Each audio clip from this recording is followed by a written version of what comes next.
Halo Sobat Kredibel, semoga semua dalam keadaan sehat dan bersemangat untuk melanjutkan sesi belajar kita. Sobat Kredibel, sebelumnya kita telah belajar tentang proses pengadaan Badan Usaha Pelaksana KPBU. Kini, PP akan mengajak Sobat Kredibel untuk mempelajari tentang persiapan pengadaan Badan Usaha Pelaksana. Sobat Kredibel, berdasarkan peraturan LKPP, dalam melakukan persiapan pengadaan, panitia pengadaan melakukan kegiatan sebagai berikut. 1. Konfirmasi kesiapan proyek KPBU. 2. Konfirmasi minat pasar atau Market Interest Confirmation. 3. Penerbitan pemberitahuan informasi awal. 4. Penyusunan jadwal pengadaan dan rancangan pengumuman. 5. Penyusunan dan penetapan dokumen pengadaan. Dan 6. Pengelolaan ruangan data dan informasi atau data room. Sobat Kredibel, yuk kita bahas ke-6 hal yang dilakukan oleh panitia pengadaan pada proses persiapan pengadaan Badan Usaha Pelaksana tersebut. Sobat Kredibel, hal pertama yang akan kita bahas dari ke-6 hal yang dilakukan oleh panitia pengadaan pada proses persiapan pengadaan Badan Usaha Pelaksana adalah konfirmasi kesiapan proyek KPBU. Berdasarkan peraturan LKPP nomor 29 tahun 2018, konfirmasi kesiapan proyek KPBU dilakukan agar proses penyiapan dapat dilanjutkan ke tahapan pengadaan. Dalam konfirmasi kesiapan proyek KPBU, panitia pengadaan melakukan checklist terhadap kelengkapan dokumen atau data kesiapan proyek KPBU, di mana dokumen tersebut merupakan dokumen yang dihasilkan dalam proses penyiapan KPBU yang meliputi 1. Surat pernyataan PJPK bahwa proyek KPBU layak secara teknis, ekonomi, dan finansial. 2. Prastudi kelayakan. 3. Kajian akhir prastudi kelayakan. 4. Dokumen kajian lingkungan hidup. 5. Dokumen terkait penetapan lokasi. 6. Dokumen konsultasi publik. 7. Dokumen terkait penjajakan minat pasar. 8. Dokumen terkait kebutuhan akan dukungan pemerintah. Dan 9. Dokumen terkait kebutuhan akan jaminan pemerintah. Oke Sobat Kredibel, PP sedikit tambahkan penjelasan terkait dokumen-dokumen hasil proses penyiapan KPBU tersebut ya. Pertama, surat pernyataan PJPK. Tadi sudah disebutkan bahwa surat pernyataan PJPK yang dimaksud adalah surat pernyataan PJPK bahwa proyek KPBU layak secara teknis, ekonomi, dan finansial. Untuk dokumen prastudi kelayakan berisikan 1. Sumber pembiayaan KPBU. 2. Identifikasi kerangka kontraktual, pengaturan, dan kelembagaan. 3. Rancangan KPBU dari aspek teknis. 4. Usulan dukungan pemerintah dan jaminan pemerintah yang diperlukan. 5. Identifikasi resiko dan rekomendasi mitigasi serta pengalokasian resiko tersebut. Dan 6. Bentuk pengembalian investasi Badan Usaha Pelaksana. Sementara dokumen akhir prastudi kelayakan berisi 1. Terpenuhinya seluruh persyaratan kajian pada prastudi kelayakan. 2. Persetujuan para pemangku kepentingan. 3. Kepastian perlu tidaknya dukungan dan atau jaminan pemerintah. Dan 4. Penyesuaian data dengan kondisi terkini. Dokumen kajian lingkungan hidup tentu saja kaitannya dengan aspek ramah lingkungan proyek KPBU nantinya. Sementara dokumen terkait penetapan lokasi meliputi 1. Identifikasi kebutuhan tanah. 2. Dokumen pengadaan tanah. 3. Dokumen penetapan lokasi. Dan 4. Dokumen pemanfaatan barang milik negara dan barang milik daerah. Dokumen konsultasi publik memuat informasi terkait 1. Penjajakan terkait kepatuhan terhadap norma sosial dan norma lingkungan.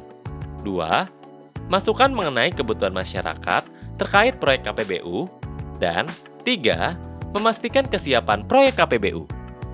Dokumen terkait penjajakan minat pasar memuat informasi terkait masukan dan tanggapan terhadap KPBU dari pemangku kepentingan. Dokumen terkait kebutuhan akan dukungan pemerintah dapat berbentuk 1. Dukungan kelayakan KPBU berupa Viability Gate Fund atau VGF. 2. Insentif perpajakan. Dan 3. Bentuk lainnya. Dokumen terkait kebutuhan akan jaminan pemerintah, di mana dokumen ini diberikan checklist akan ada tidaknya, kemudian diperiksa terkait isi dokumen tersebut, apakah memenuhi kebutuhan proyek KPBU atau tidak. Dalam hal dokumen tersebut tidak lengkap atau isi dokumen tidak sesuai kebutuhan, maka panitia pengadaan mengembalikan dokumen atau data tersebut kepada PJPK melalui tim KPBU untuk dilakukan perbaikan atau dilengkapi. Apabila perbaikan atau pemenuhan akan kelengkapan tersebut belum dilakukan, maka proses pengadaan tidak dapat dimulai. Sobat Kredibel, selanjutnya, hal yang dilakukan oleh panitia pengadaan pada proses persiapan pengadaan badan usaha pelaksana yang akan kita bahas adalah konfirmasi minat pasar atau Market Interest Confirmation. Kegiatan ini dilakukan dalam hal panitia pengadaan membutuhkan informasi terkini terkait minat badan usaha terhadap proyek KPBU yang akan dilelangkan. Konfirmasi minat pasar dapat dilakukan dalam berbagai bentuk, antara lain dengan meninjau kembali hasil penjajakan minat pasar atau market sounding yang dilakukan oleh PJPK atau melalui diskusi dalam forum badan usaha. Hal ketiga yang akan kita bahas terkait kegiatan yang dilakukan oleh panitia pengadaan pada proses persiapan pengadaan badan usaha pelaksana adalah penerbitan pemberitahuan informasi awal. Panitia pengadaan dapat menerbitkan pemberitahuan informasi awal untuk memberikan informasi singkat mengenai rencana pengadaan proyek KPBU kepada badan usaha. Pemberitahuan informasi awal dimaksudkan sebagai informasi kepada badan usaha agar badan usaha mencari partner yang akan diajak untuk ikut dalam proses pengadaan. Pemberitahuan informasi awal tidak bersifat wajib dan bukan merupakan pengumuman resmi dimulainya pengadaan. Pemberitahuan informasi awal berisi informasi sekurang-kurangnya 1. Nama PJPK 2. Nama proyek KPBU 3. Bentuk dan ruang lingkup proyek KPBU 4. Lokasi proyek KPBU dan 5. Rencana jadwal pengadaan proyek KPBU. Pemberitahuan informasi awal diterbitkan oleh panitia pengadaan paling lambat 30 hari sebelum pelaksanaan pengadaan melalui pengumuman di media cetak dan atau media elektronik. Bagian selanjutnya yang akan kita bahas terkait kegiatan yang dilakukan oleh panitia pengadaan pada proses persiapan pengadaan badan usaha pelaksana adalah penyusunan jadwal pengadaan dan rancangan pengumuman. Dalam menyusun jadwal pengadaan, panitia pengadaan harus memberikan alokasi waktu yang cukup untuk melakukan semua tahapan pengadaan. Panitia pengadaan akan menentukan media pengumuman berdasarkan karakter calon peserta yang memberikan masukan dalam proses penjajakan minat pasar dan menyiapkan anggaran untuk pengumuman tersebut. Selanjutnya, penyusunan dan penetapan dokumen pengadaan.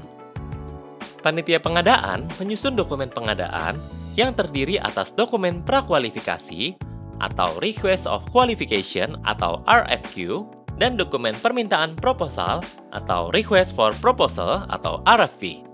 Dokumen pengadaan tersebut disusun berdasarkan hasil penyiapan dan penjajakan minat pasar atau market sounding.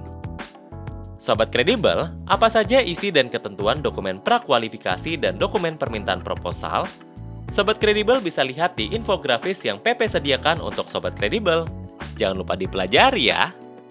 Penanggung jawab proyek kerjasama menyetujui dokumen pengadaan yang terdiri atas dokumen prakualifikasi dan dokumen permintaan proposal beserta perubahannya. Atas dasar persetujuan tersebut, panitia pengadaan menetapkan dokumen pengadaan tersebut. Bagian terakhir yang akan kita bahas terkait kegiatan yang dilakukan oleh panitia pengadaan pada proses persiapan pengadaan badan usaha pelaksana adalah pengelolaan ruangan data dan informasi atau data room. Sobat Kredibel, data room dapat disediakan baik berupa fisik maupun virtual yang diberikan akses hanya kepada peserta yang lulus kualifikasi. Demikian Sobat Kredibel, pembahasan tentang keenam hal yang dilakukan oleh panitia pengadaan pada proses persiapan pengadaan badan usaha pelaksana tersebut. Supaya Sobat Kredibel lebih memahami, berikut adalah contoh proses persiapan pengadaan badan usaha pelaksana.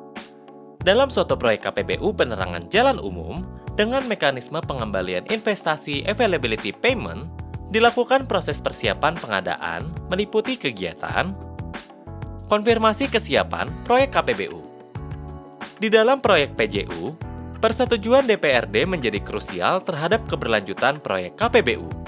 Sebaiknya, sebelum proses pengadaan KPBU, persetujuan DPRD telah didapatkan sehingga proses pengadaan menjadi tidak sia-sia. Selain itu, perlunya pengecekan spesifikasi teknis terhadap peraturan sektor yang berlaku, sehingga studi kelayakan sudah sesuai dengan peraturan yang berlaku. Selain itu, perlunya pengurusan izin kerjasama pemanfaatan infrastruktur, agar izin ini tidak menghambat proses pengadaan. Konfirmasi minat pasar atau Market Interest Confirmation.